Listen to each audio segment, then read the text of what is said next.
Hello, this is Buddha Run. In this clip I'm going to show you how I condition my arms with tools. You don't really need tools, but I use tools sometimes. I don't like to get into one type of exercise too much. I like to mix it up. So like you learned in the first clip about moving the hand, we use figure eights, both to warm up, flex out and strengthen the tendons.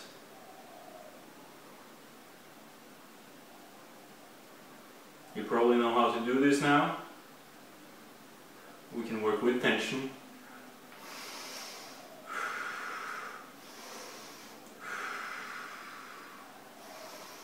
Remember to lead with the breath. It's difficult for me because I'm talking.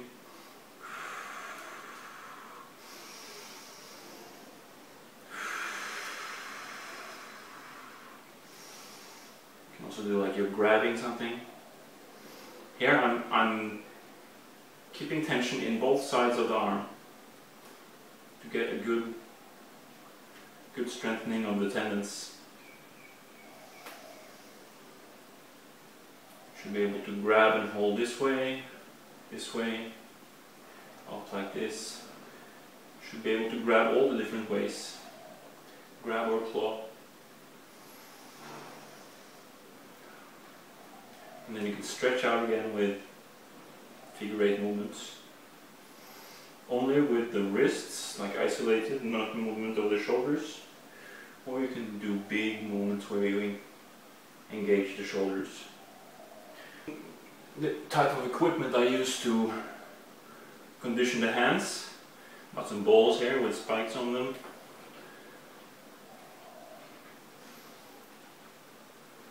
Another type of exercise that uses the muscles in the arms and forearms a little bit differently.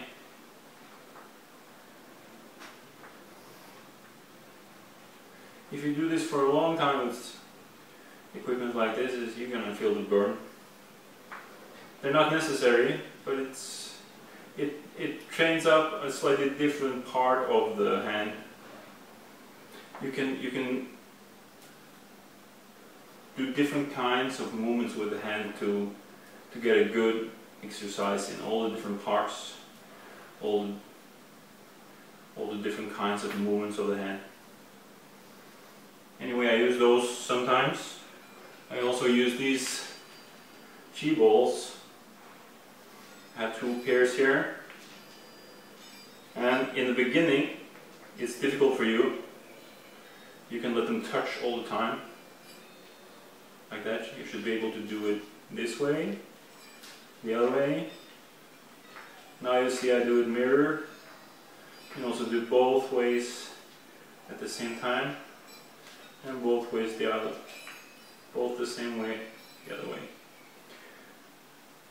The purpose of these is to do it without them touching.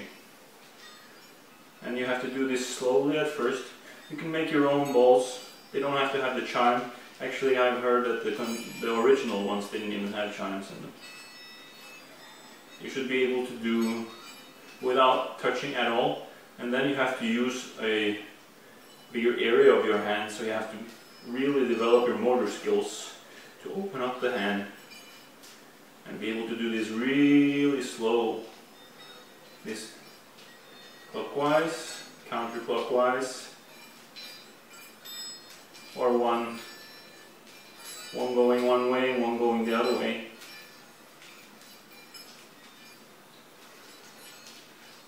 You can order this on the internet, or you can just make your own.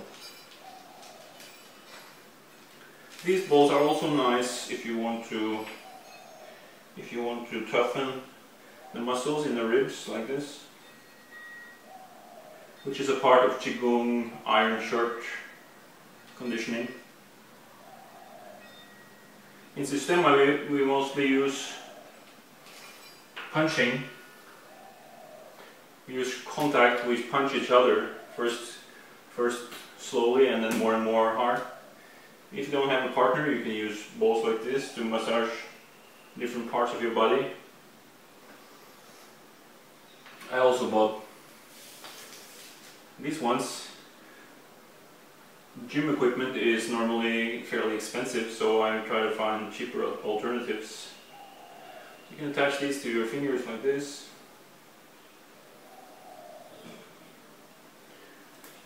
And you can stand up if you have the room. Now I want you to see this, so I'll just sit down.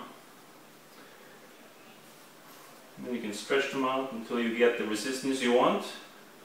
And you can work all at the same time. You can work them individually like this. You can work them at different angles. And you can do reps like this, or you can even help like this. But we want strong tendons most of all, more than strong muscles. We want both.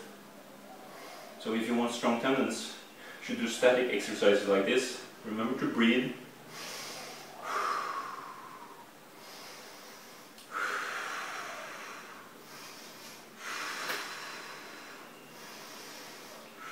And then you can work the fingers at the same time from different angles. Just to show you what I do. You don't have to spend a lot of money on gym equipment. Other stuff you can do.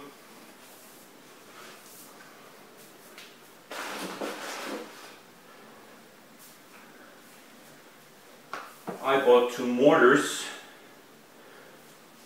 like this with pestles. Pestles weigh about half a kilo, 1 kilo. What you can do is you can stand in horse stance, or you can just sit like this. And you can hold them out in front of you like this for a long amount of time while breathing.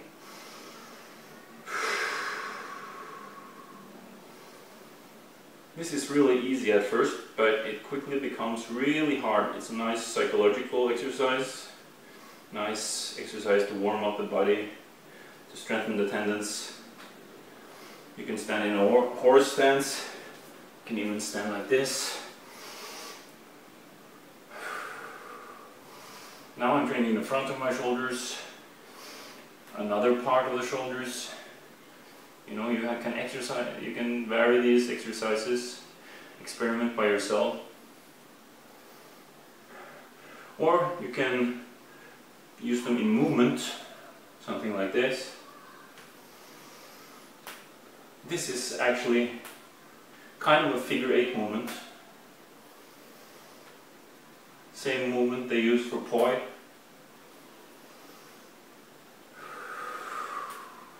You can do it backwards. It's also the same kind of movement you would use if you were practicing with swords, eskrima sticks, or even a long staff. You would use very similar motion. And you can do it with as little tension as possible. Or you can tense up at the same time.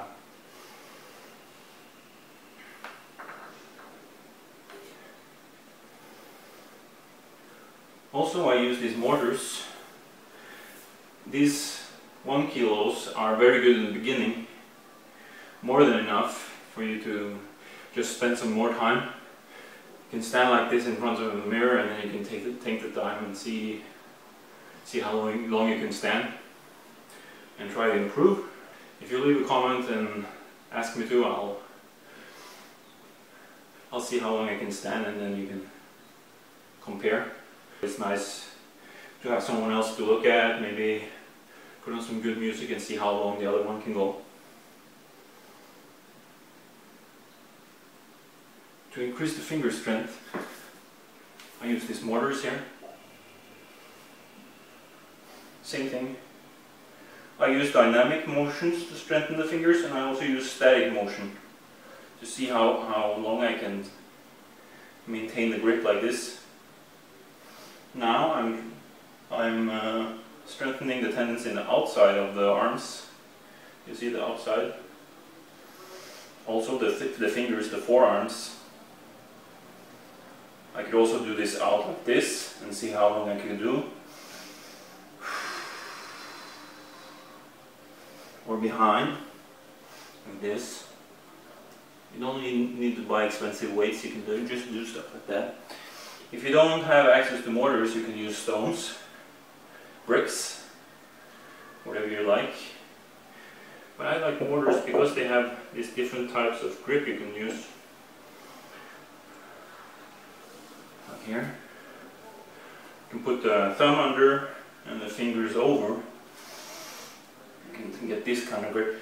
Be careful so that you don't twist your wrists into an unnatural position, and the same with your arms, with your whole body. You should have good structure and see how long you can maintain it.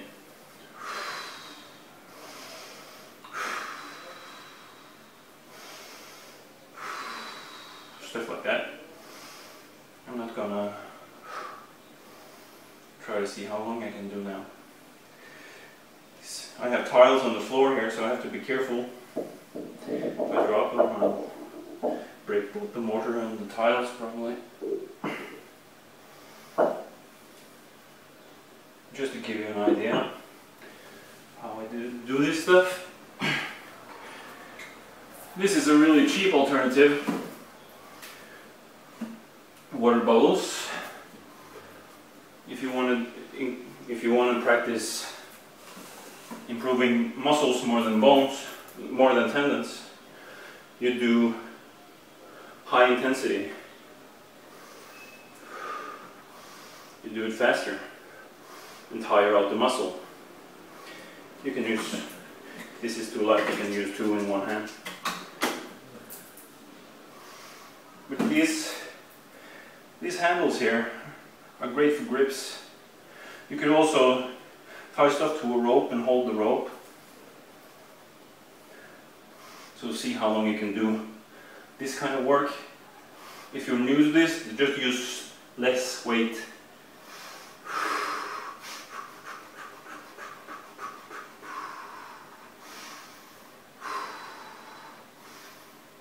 Like that. Or out, or behind, or whatever. When you train the biceps, you should do both this way with the fist in this position, and this way, and this way. Exercise all the different sides. You should do some of these too. I try to tire out the muscle once every 3-4 days, and then I just give it a rest after that and do tendon work. So after I've exhausted my tendon and muscle strength, after I'm a little bit tired, I like to go over to conditioning.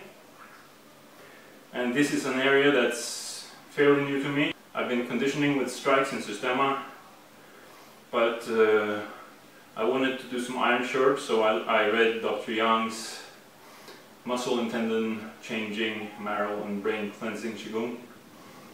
And you should read the book.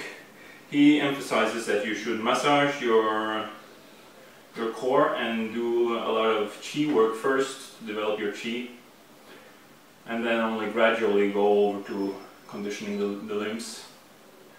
Systema, as I said, use strikes, and Muay Thai that I've been doing a little bit. Condition shins a lot. So in iron shirt, they start with massage until the area is softened up to bring fresh blood in and to bring the waste material out. You can use some cream if you want.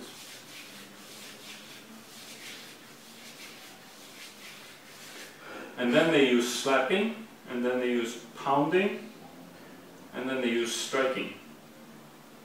While your arms are still fresh, you should do some technique work. After you've tired out your muscles and tendons, it's not so good to train technique, because the muscle memory is like, doesn't work. So while you're warm, you should warm up first, And when you warm up and before you are too tired, you should do some kind of technique training. You can do just figure eights like this, or you can do the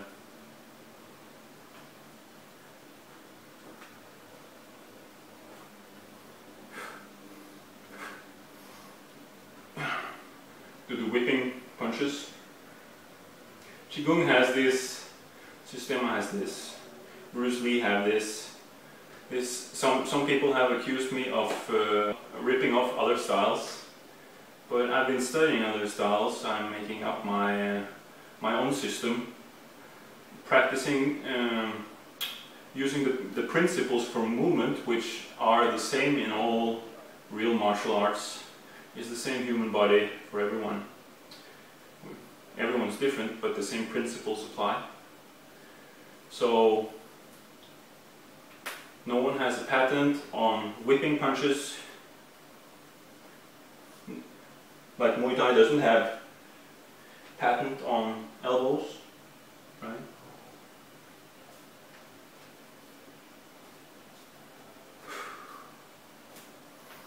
So when practicing strikes, it's important that you have a good structure, that you practice leading with the breath, that you're totally relaxed, or that you practice being more and more relaxed and using tension only at the correct point, and then keep the tension there or relax it. Experiment by yourself. I'm not an expert in this. I'm just studying and practicing myself.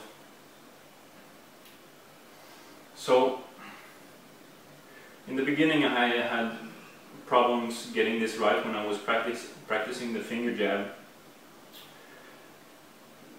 to move the body. Now I'm sitting, so now they will just be like this, but if I was standing it would be with a step, and it would be with push forward with the back foot, pivot the heel outward with the front foot, turning the hip, turning the shoulder in a whip-like motion. So the finger jab is supposed to be, you first start to move the hand.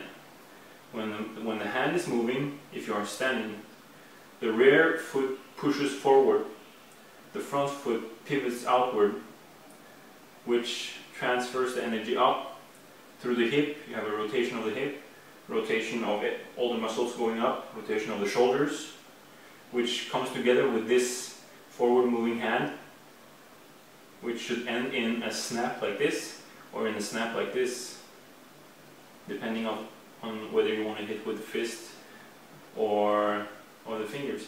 You might even want to do something like that. Experiment by yourself.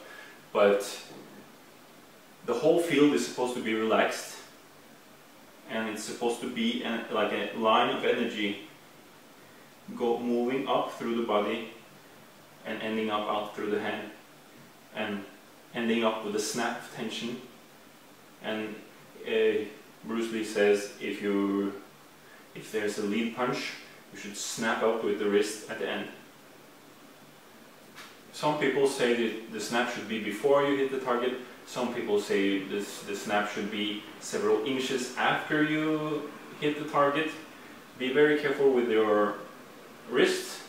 You can practice on a bag of rice that you hang up, or you can practice on your partner slowly and carefully.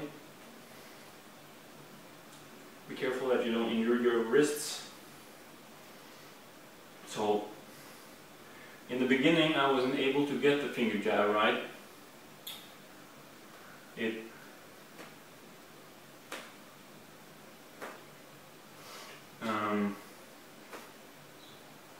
It's like sometimes I can do it and sometimes I cannot. It's important that it's relaxed and it's like a whipping motion, but the arm is also supposed to go fairly straight in the finger jab. And it's supposed to tense up at the end, but I try to tense up before the elbow is all the way out. I don't want to like get the injuries in the elbow. It's not necessary to extend all the way, so I pull back a little bit before. So what I did, I wasn't able to do it, so what I did was, I thought like just placing the hand there, like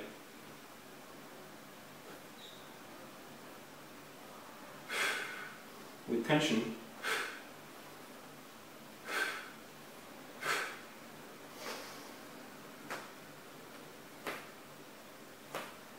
Sometimes you can hear the snap. Should be hearing a whooshing sound too if I was doing it correctly.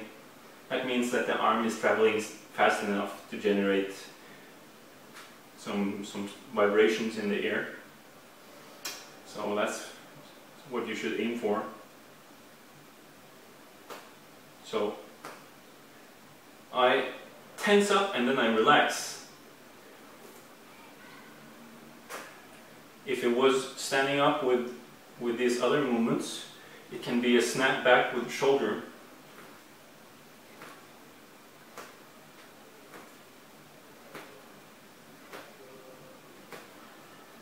Well, I think you see what I'm getting at.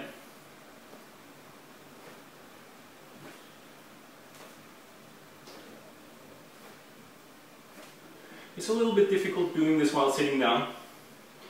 You should definitely do it standing up.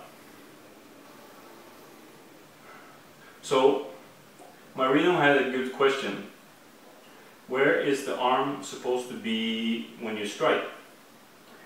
And it depends on who you ask, what style they are from. But I think you should be able to strike from wherever you have your hand. So when you're moving around in space, if you have only one opponent, your arms will be towards him probably. If you have many opponents around and you're doing this kind of work, then they can be anywhere. So basically you should be able to strike from wherever your hand is, from whatever angle.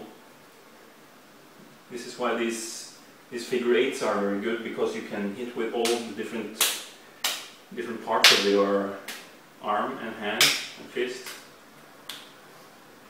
But it should be relaxed, and it should be the weight of the arm falling into your opponent. So you can experiment with this. If you practice with an opponent, start gently by pushing and increase gradually.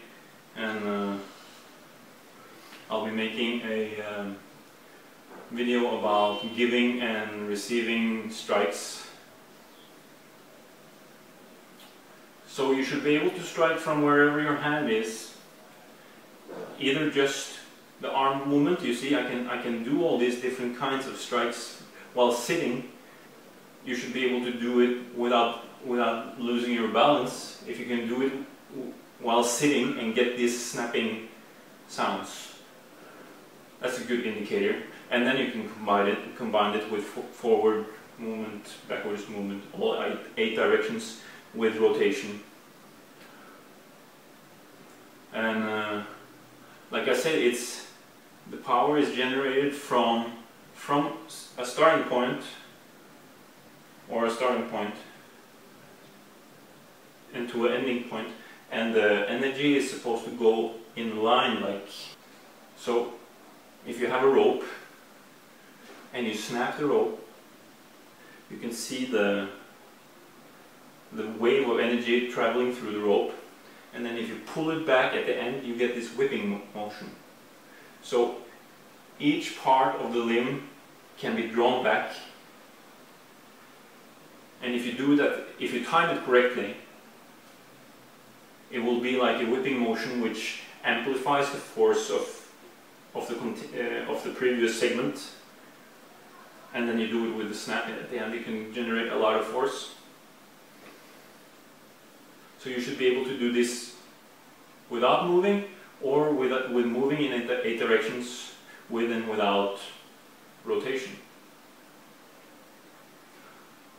Okay, so we warmed up the hand, we practiced some technique, we've tired out the muscles with these different exercises, and then it's time to do some iron shirk, which starts with massage.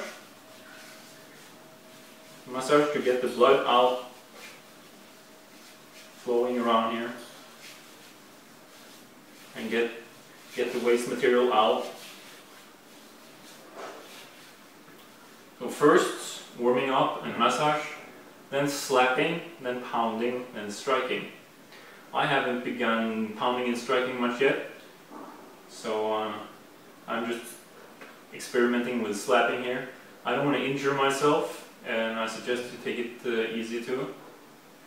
So what I'm doing is, I like palm strikes too, so I like to, like this clip with the Black Flag Wing Chun guy, Sifu Lin.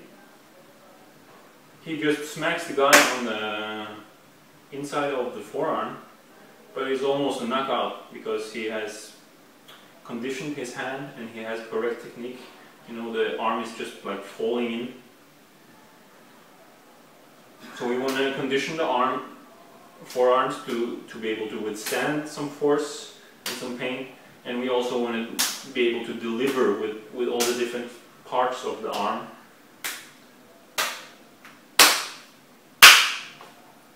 So you can condition yourself in many different ways. I definitely recommend with a partner. If you don't have, I recommend this slapping. To condition the different parts of the arm, it consists of bone, tendons, muscle, and something called fascia, which is layers of fat in between the layers of muscle and skin. And of course you have the skin. So you don't want to injure the skin, because then you can't continue conditioning the next day, then you need some days to heal. So do it gradually. I'll just start here.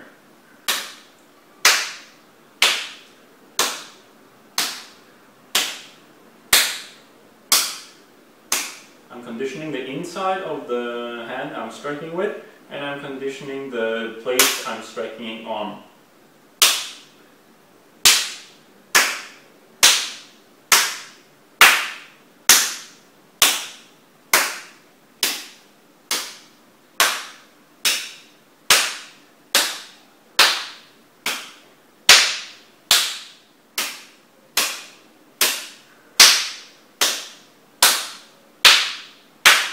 At the same time that you're conditioning, you're also teaching yourself how to relax in the other arm and deliver nice deep slaps or strikes. This could be really deep, it could be with the fingers, it could be with the palm, or it could be with any kind of other type of strike. The important thing is you condition this area, condition everything, and you practice delivering deep strikes. But you start slow, you lead with the breath, and also experiment with leading the breath as in striking, and leading with the breath or breathing as in receiving energy. I don't quite understand Dr. Young's way of receiving energy, and I'm not terribly good at taking systemic strikes, so this is a work in progress for me. But the intention guides the breath guides the chi, the amount of tension and relaxation in the body. So experiment by yourself.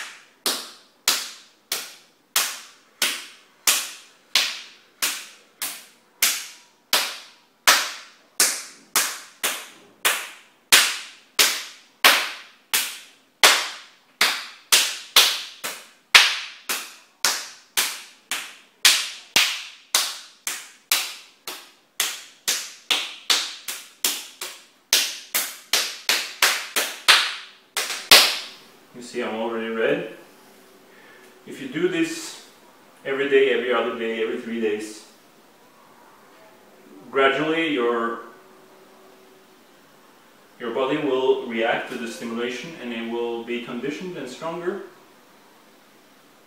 So you will be able to take a lot of energy and you will be able to like deliver one of those Skillfulness strikes without using any energy, which is what we want. If someone attacks you, you don't really want to hurt him, right? So you just want to like give him a little bit of energy to let him know that it's a bad idea to attack you.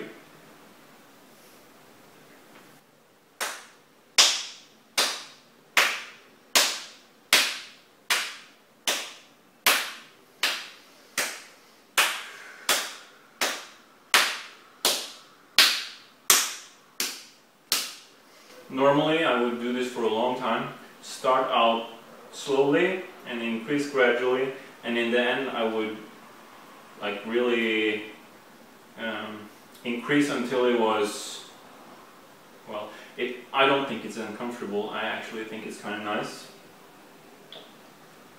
But it should be a feeling that you're conditioning the muscle, that it's reacting to it, that you're starting to feel like, okay, now maybe it's enough. You don't want to injure this area, you want to condition it so that it becomes stronger. So don't hit yourself. If you start getting like, if you start getting these blood spots, then you should, then it's a sign that you did enough maybe. The next day you're probably going to be black and blue. If you don't have at least 1 or 2 blue spots, then maybe you should increase the amount of intensity the next time.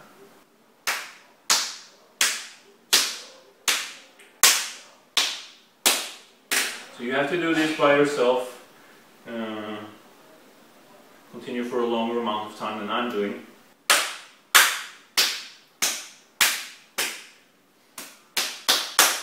Same on the inside.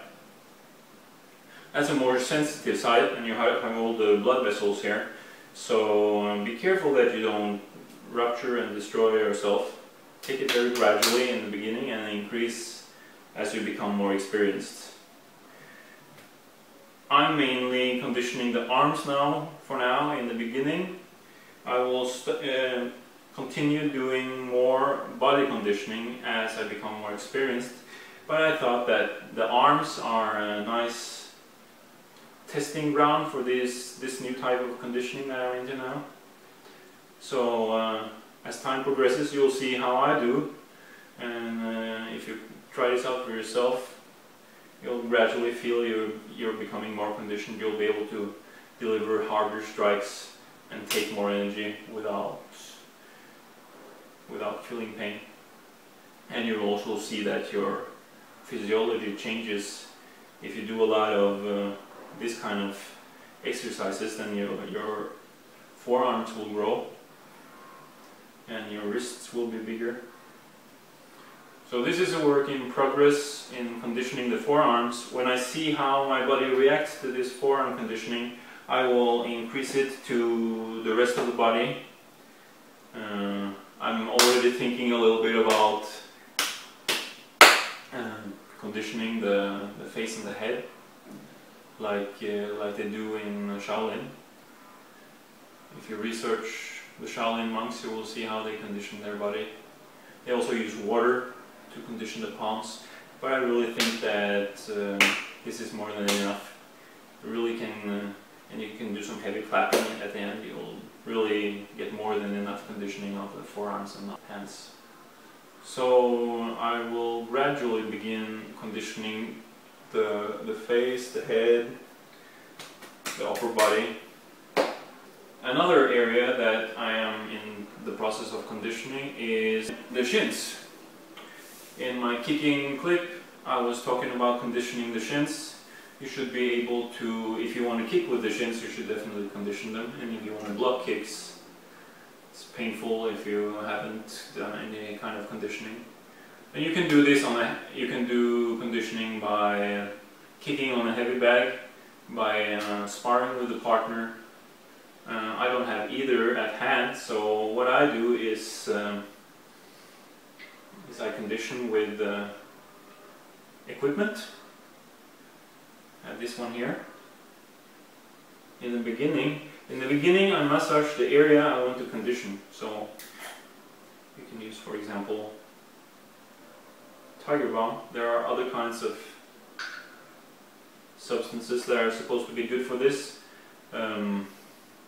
Chinese Qigong Iron Church have their own science of herbs that they use, both that they take internally and externally to harden the area, to give the right kind of supplement so that you regenerate and create stronger bone and stuff like that.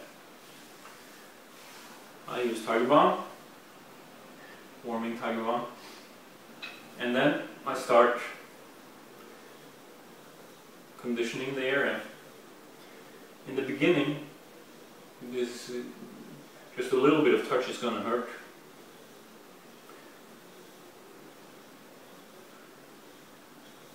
Be careful with yourself in the beginning.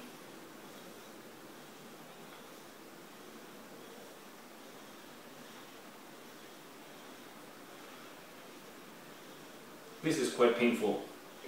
In the beginning, this is not going to be something that you like to do, but you should do it really gradually. Start really nice and soft, and once the area is being warmed up, you increase a little bit, and then it's a little bit painful, but then you push yourself a little bit, and then you go through all these different stages of pain. If you're a martial artist, then you gotta enjoy some pain.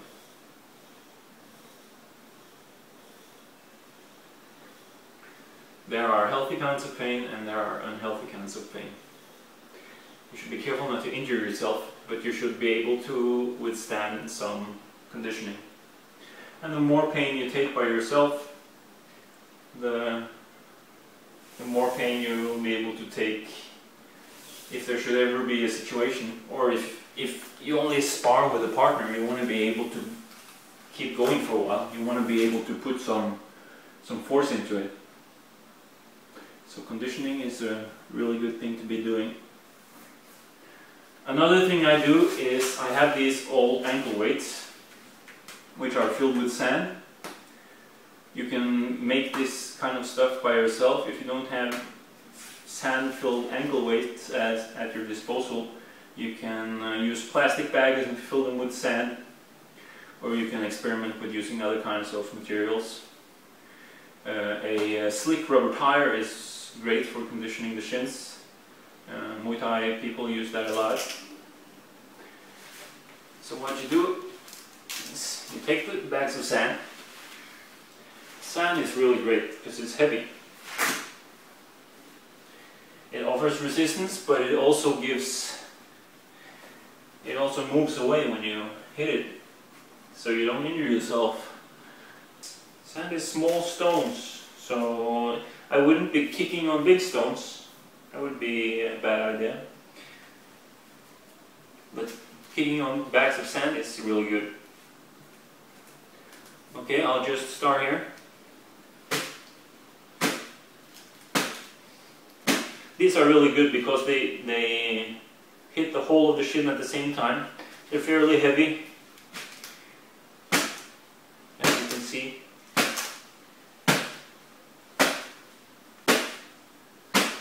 So I start out really nice and slow.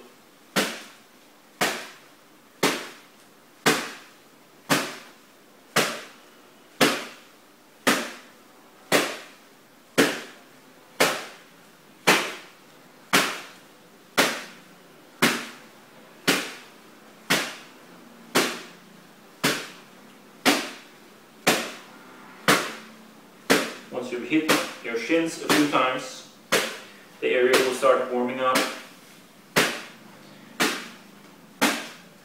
Blood will start flowing through the area.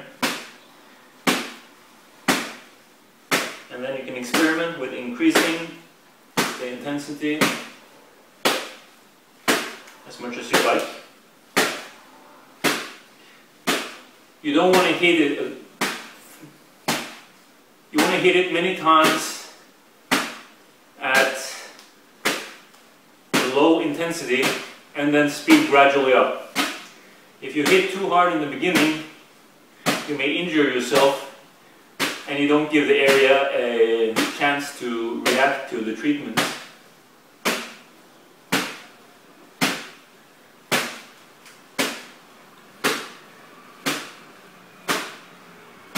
Now I'm beginning to feel like this is no problem. Then I can start speeding up a little bit. I already did this a couple of times.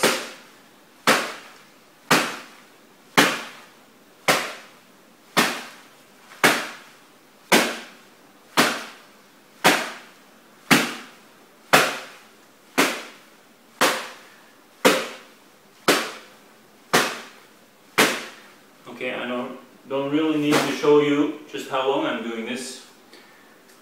I will continue my conditioning routine after I finish this clip.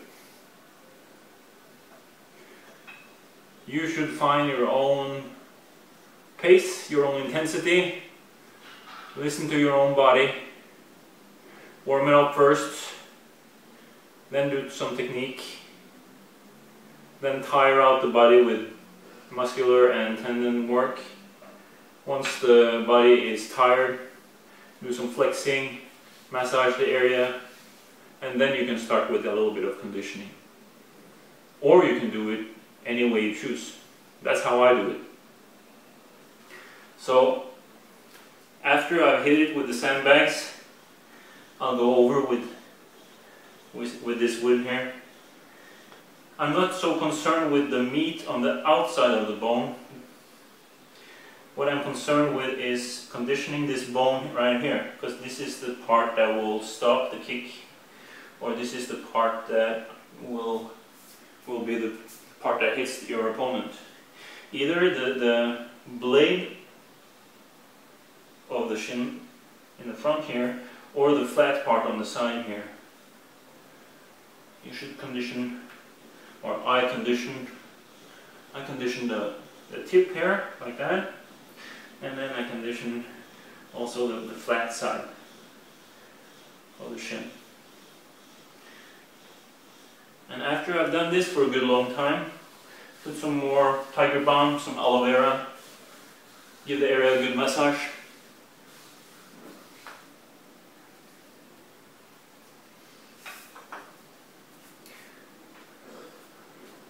So that's my clip on conditioning the arms and the shins. If you try this out for yourself, please leave a comment and tell me if it works for you. Hope you enjoy this material and get some benefit from it. Om Namo Buddhaya.